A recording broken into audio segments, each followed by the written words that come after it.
Salam kekasih Tuhan Yesus. Dengan syukur dan doa kita menyambut hari yang baru. Masing-masing kita katakan kepada Tuhan, hatiku siap ya Allah, aku mau menyanyi, aku mau bersyukur. Bangunlah hai jiwaku, bangunlah hai gambus dan kecapi, aku mau membangunkan fajar. Sebab kasih-Mu besar mengatasi langit, dan setiamu sampai ke awan-awan. Dari terbitnya sampai kepada terbenamnya matahari, terpujilah nama Tuhan. Saudaraku, salam sehat, salam damai sejahtera bagi kita semua.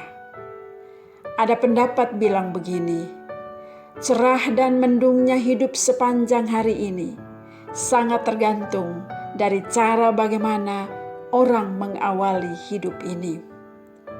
Karena itu dengan penuh kasih saya mengajak kita semua, mari mengawali dan mengakhiri hidup sepanjang hari ini bersama Tuhan di dalam dan melalui firman-Nya.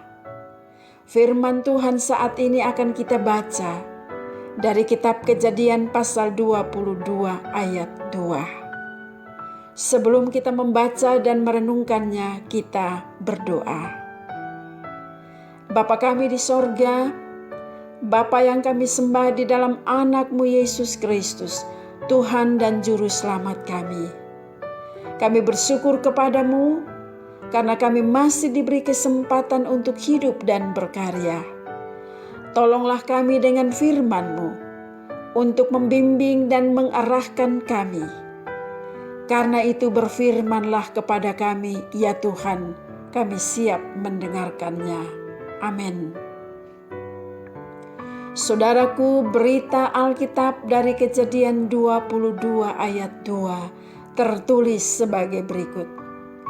Ambillah anakmu yang tunggal itu, yang engkau kasihi, yakni Ishak. Pergilah ke tanah Moriah, dan persembahkanlah dia di sana sebagai korban bakaran pada salah satu gunung yang akan kutunjukkan kepadamu.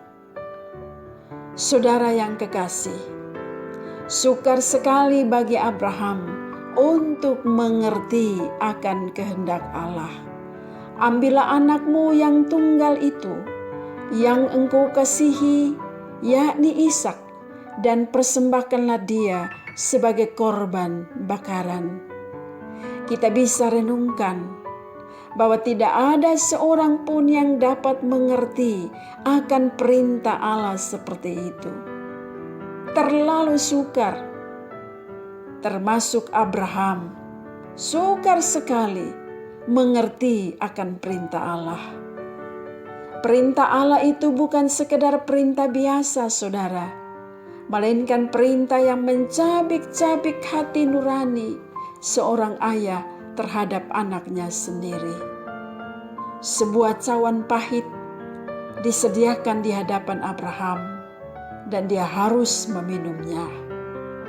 Saudaraku yang kekasih, siapapun yang berada dalam keadaan seperti Abraham, pertanyaan yang selalu muncul dalam benaknya adalah mengapa? Mengapa Tuhan engkau menyodorkan cawan pahit ini untuk kuminum? Mengapa Tuhan engkau harus memilih anakku yang kukasihi? Mengapa Tuhan aku harus menunjukkan kesetiaanku dengan cara yang menyakitkan? Mengapa Tuhan? Mengapa? Begitulah saudara kalau iman diuji dan ketaatan dituntut. Pertanyaan mengapa akan tidak ada jawabannya. Yang ada hanyalah ketaatan untuk melaksanakan kehendak Tuhan. Saudaraku yang kekasih, Tuhan Allah kadangkala membawa kita ke dalam persoalan-persoalan hidup yang sukar untuk kita pahami. Tuhan menguji iman dan kesetiaan kita melalui kesukaran dan tantangan hidup. iman kita dihidupkan dan kesetiaan kita dimurnikan. Karena itu dalam bacaan ini kita dapat renungkan bahwa walaupun hati Abraham sebagai seorang ayah tercabik dan terkoyak, Abraham tetap taat kepada Allah. Sungguh satu teladan yang terpuji. Abraham taat pada kehendak Allah sebelum ia tahu apa alasannya Allah meminta dia mempersembahkan Ishak anak tunggalnya. Itulah rahasia iman, saudaraku. Memang jalan persembahan tidaklah mudah, bahkan seringkali membelah jiwa kita. Kita seperti berdiri di atas dua perahu besar. Satu kaki kita berpijak pada perahu yang satu, dan satu kaki kita lagi berada di perahu yang lain. Tekanan-tekanan persoalan hidup seringkali membujuk kita untuk kembali ke dalam kehidupan kita yang lama, yaitu kita mengabaikan perintah Tuhan. Yang tentunya kita akan menikmati kebebasan hidup, lepas dari banyak kecemasan yang menggelisahkan. Namun saudaraku, kita perlu belajar dari Abraham, taat pada kehendak Tuhan, walaupun tidak menemukan alasan.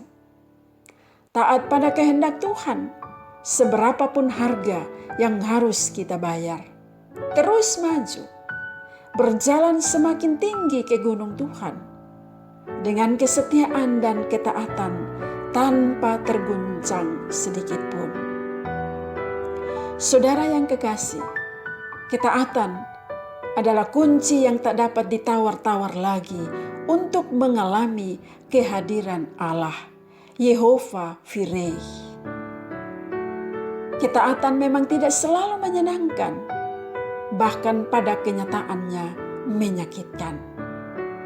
Kita ingat sebagaimana Nuh untuk membuat bahtera selama 120 tahun menyebabkan ia hidup dalam ejekan orang-orang sekitarnya. Ketaatan Sadrak, Mesak, dan Abednego untuk tetap menyembah Allah dan bukan menyembah patung menyebabkan mereka dilemparkan ke dalam perapian yang panas membara.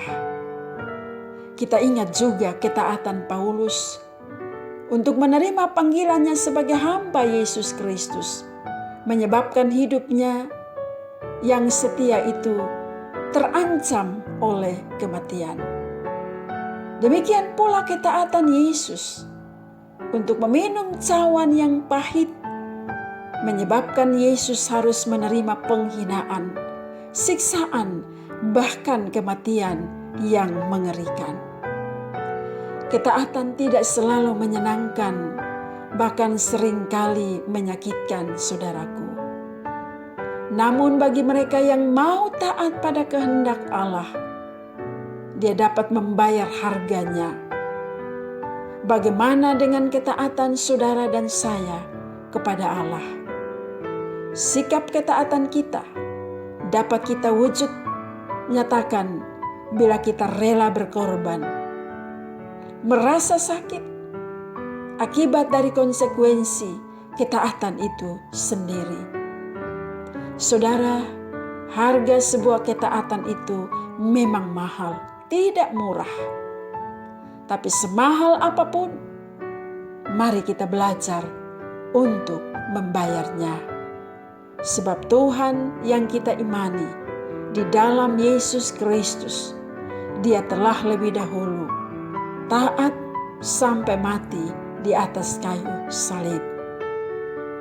Tuhan memberkati kita semua dengan firman-Nya.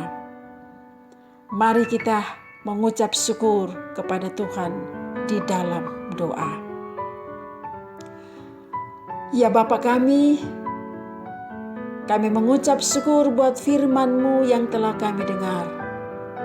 Berkati firman ini bagi kami, sehingga hidup kami berakar dan bertumbuh ke arah yang Bapa kehendaki.